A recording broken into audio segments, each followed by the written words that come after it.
If you really want to get a handle on India's massive infrastructure push, all the new highways, railways, and cities you hear about, you can't just look at the concrete and steel. You gotta follow the money. So today we're going to dive deep into the new financial plumbing that's making all of this possible. Okay, so let's start with the big idea here, and it comes straight from the latest economic survey. The thinking is that infrastructure isn't just a cost, a line item on a budget. Nope. It's seen as a strategic investment, the very engine that powers the entire economy forward. And when we say engine, we mean an engine of absolutely incredible scale. So let's get into the numbers. And this chart, wow, it really tells the story, doesn't it? We're not talking about some short-term boost here. This is a massive, sustained increase in public spending. It signals a real, long-term strategic shift in how the country is investing in itself. So what's the return on all this spending? Well, here's the payback. The multiplier effect is huge. For every single rupee the government invests in infrastructure, the GDP is estimated to gain somewhere between 2.5 and 3.5 rupees. That is an incredible return on investment. But, this isn't just about throwing money at more roads and ports. The vision is much, much broader.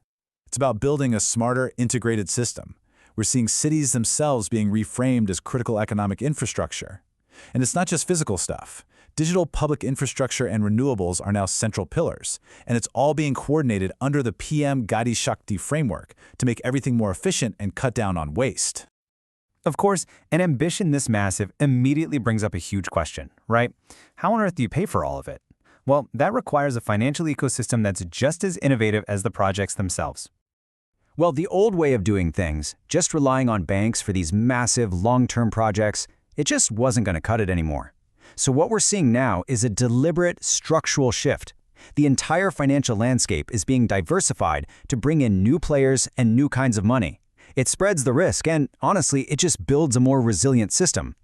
So let's meet the key players in this new game. You've got non-banking financial companies, or NBFCs, stepping up in a big way.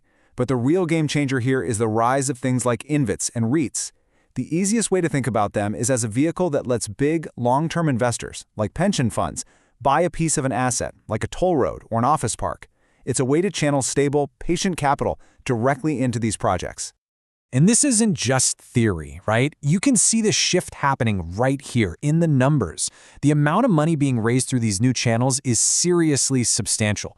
It just confirms that this whole structural shift is not just happening, it's accelerating.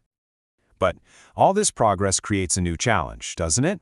When you've got banks, NBFCs, and all these capital market investors funding different parts of a project, you could end up with a really messy, fragmented system. How do you make sure everyone's playing by the same rules so things don't get stuck? And that brings us to the really elegant solution at the heart of this new financial blueprint.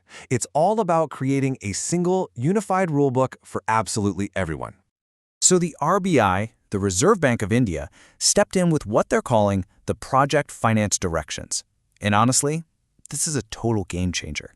Starting in October 2025, it sets up one single, unified set of rules for any institution, doesn't matter if it's a bank or a non-bank, that's lending to these huge infrastructure projects. Okay, so let's break down what this new framework actually does. First up, it creates that single rulebook we talked about, which brings consistency. Second, it gets real about project timelines, which is just crucial for handling the inevitable delays that happen in big projects. Third, and this one's huge, it cracks down on something called loan evergreening. That's the sketchy practice of hiding bad loans by just issuing new ones. This new rule forces transparency.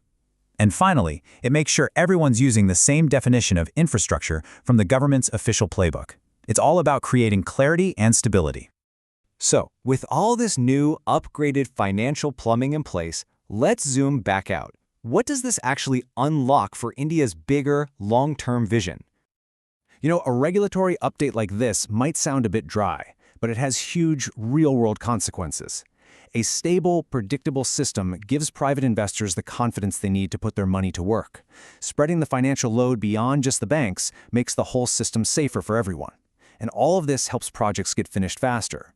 Really, it's about building a financial foundation that's strong enough to support the huge ambition of a developed India by 2047. And that leaves us with one final thought. This whole overhaul of project finance, it isn't just about managing loans and timelines. It's really about building the financial architecture that can turn domestic infrastructure into a platform for global influence. So the real question is, with this powerful new engine in place, can India actually build its way to becoming strategically indispensable on the world stage?